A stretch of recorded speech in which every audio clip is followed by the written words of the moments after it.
Hello friends வணக்கம். நீங்க உங்க பெட்ஸ் வளரணுமா? நம்ம இன்னைக்கு என்ன பார்க்க போறோம் அப்படின்னு கேட்டிங்கன்னா, நம்ம புறா லாஃப்ட்ட வந்து ரெடி பண்ணிக்கிட்டு இருக்கோம். ஸோ நம்ம லாஃப்ட்டுக்காக நம்ம புறாக்கள் தண்ணி குடிக்கிறதுக்காக பெரிய சிமெண்ட் தொட்டி வாங்குறதுக்காக வந்திருக்கோம். இந்த சிமெண்ட் தொட்டி நம்ம எங்க ஏரியால பக்கத்து ஏரியாலயே கிடைச்சது. அவங்க ரெடிமேடா செஞ்சே வச்சிருக்காங்க. இதோட விலை ரூ. 550 போட்டிருக்காங்க. ரூ. 500க்கு குடுத்தாங்க. ஸோ அந்த ரூ. 50ன்றது அவங்க எக்ஸ்ட்ரா போட்டிருக்கிறது நம்ம பேரம் பேசுவோம் அப்படின்ற காரணத்துக்காக தான். சரி அத விடுங்க. அது ஒரு பிரச்சனை இல்ல. ஸோ நம்ம அங்க வந்து மண் தரையில இருந்ததுனால அப்படின்றனால நெறையா மண்ணு, தூசி எல்லாமே இருந்துச்சு. நம்ம அத ஃபுல்லா சுத்தி தொடச்சு நம்ம கிளீன் பண்ணிக்கிறோம். ஆ புறாக்களுக்கு சாப்பாடு ஒரு புறாக்களோ, ஒரு விலங்குகளோ எது இருந்தாலும் சரி, அவங்களுக்கு சாப்பாடு, தண்ணி 2மே முக்கியம். ஏன்னா, அவங்க நம்மள நம்பி தான் நம்ம வீட்ல குடியிருக்கிறாங்க. ஸோ, அதுக்காக நம்ம அவங்களுக்காக ரெடி பண்ணி, எப்பயுமே தண்ணியும் சரி, ஃபுட்டும் சரி, அவங்களுக்கு எப்பயுமே இருக்கிற மாரி நம்ம பார்த்துக்கணும். அதுக்காக தான் இவ்வளோ பெரிய தொட்டி வாங்கியிருக்கோம். இதில வந்து அ ர ஒ 1/2 பக்கெட் பிடிக்குது. அந்த பக்கத்தில இருக்க பக்கெட்டுக்கு வந்து 1/2 பக்கெட் பிடிக்குது. ஸோ, அந்த அளவுக்கு பெரிய தொட்டி தான் இது. இது இருந்துச்சு அப்டின்னா, கண்டிப்பா 2 நாளைக்கு தேவையான தண்ணி நமக்கு இதிலேயே வந்து ஸ்டோர் பண்ணிக்கலாம். அ இப்டி 2 நாளைக்கு தண்ணி ஸ்டோர் பண்ணி வைக்கிறீங்களே, ஸோ இதனால அவங்களுக்கு வந்து எதுவும் நோய் வராதா அப்டின்னா, நம்ம அதுக்கு தகுந்த மாரி முன்னேற்பாடு நம்ம தான் பண்ணிக்கணும்.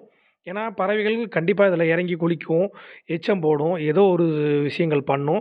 அப்டி பண்றதுனால இருக்கிற ஒரு பறவைகளுக்கு மட்டும் இல்லாம, இதுல தண்ணி குடிக்கிற எல்லா பறவைகளுக்கும் நோய் வர்றதுக்கான அபாயமும், அறிகுறியும் இருக்கும்.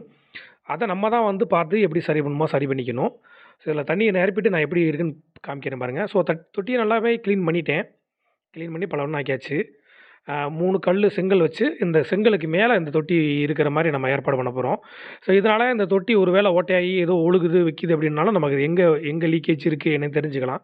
ஸோ புது தொட்டியா இருக்கு அப்படின்னால, அ அதனால தான் நான் அப்படி வச்சிருக்கேன். நீங்க ஏற்கனவே பழைய தொட்டி யூஸ் பண்ண தொட்டின்னா நார்மலாவே தரையிலேயே வச்சிரலாம். இதில இப்ப தண்ணிய ஊத்திட்டு, புறாக்கள் வந்து நின்னு குளிக்கிற மாதிரி நின்னு குடிக்கிற மாரி மட்டும் தலைய விட்டு குடிக்கிற மாரி மட்டும் நம்ம ஒரு சின்ன கேப் மட்டும் வச்சுட்டு, இந்த தொட்டிய மூடிறணும். மூடுனா தான் நம்ம இந்த தொட்டியில ஒரு 2 நாளைக்காவது தண்ணி வந்து ஸ்டோரேஜ் பண்ணி வைக்க முடியும். புறாக்களுக்கு வந்து தண்ணிய பார்த்தா புறாக்களுக்கு தண்ணி வந்து ரொம்ப பிடிக்கும். சுத்தமான தண்ணீனா கண்டிப்பா வந்து அது உங்க வீட்ட விட்டு எங்கேயுமே போகாது. சுத்தமான தண்ணியும், நல்ல ஆகாரமும் புறாக்களுக்கு கிடைச்சா, கண்டிப்பா அவங்க நம்ம வீட்ட விட்டு எங்கேயுமே போமாட்டாங்க. ஆ நம்ம 2 ஒரு இந்த மாரி ஆப்பிள் பெட்டி இருக்கு பார்த்தீங்களா? இந்த மாரி ஆப்பிள் பெட்டியோட ஒரு சைடு இத வச்சு, நம்ம இந்த மாரி அடைச்சு வச்சுட்டோம் அப்டின்னா, அவங்க வந்து கரெக்ட்டா அங்கனக்குள்ள நின்னு குடிக்கிற மாரி மட்டும் வச்சிரணும். என்னைக்கு நம்ம அவங்க குளிக்கட்டும், இன்னைக்கு வேணா அவங்க குளிக்கட்டும் அப்டின்னு சொல்லி நம்ம நெனைக்கிறோமோ, அன்னைக்கு வந்து நம்ம அந்த தொட்டிய ஃபுல்லா ஓப்பன் பண்ணி விட்டுட்டு, அதாவது 2 நாளைக்கு அப்புறம். இப்ப இன்னைக்கு தண்ணிய ஊத்திருக்கோம். 2 நாளைக்கு அப்புறம் இந்த தொட்டிய நம்ம கிளீன் பண்ண போறோம் அப்டிங்கும்போது, இத ஃபுல்லா ஓப்பன் பண்ணி விட்டோம்னா, கண்டிப்பா அவங்க குளிப்பாங்க. 1, 2 ஜோடியாவது குளிக்கும். குளிச்சு முடிச்ச உடனே நம்ம அந்த தண்ணிய ஃபுல்லாமே நல்லா கழுவி ஊத்திட்டு, புது தண்ணீய ரெப்பிட்டு, இதே மாரி புது தண்ணிய மூடி வச்சுட்டோம்னோம் அப்டின்னா, தண்ணியிலயும் எந்த ஒரு பிரச்சனையும் இருக்காது. தண்ணியால வர்ற எந்த ஒரு நோயும் இருக்காது. ஆ தொட்டிய பாருங்க, தொட்டி ரெடி, ஃபுட் ரெடி. ஸோ கண்டிப்பா வந்து அவங்க சாப்பிடுவாங்க. நம்ம வீட்ல இப்போதைக்கு புறா இல்ல. பக்கத்து வீட்ல இருக்கிற புறாக்கள் தான் இங்க வந்து சாப்பிடுது. ஸோ நன்றி, வணக்கம் ஃப்ரெண்ட்ஸ். இன்னொரு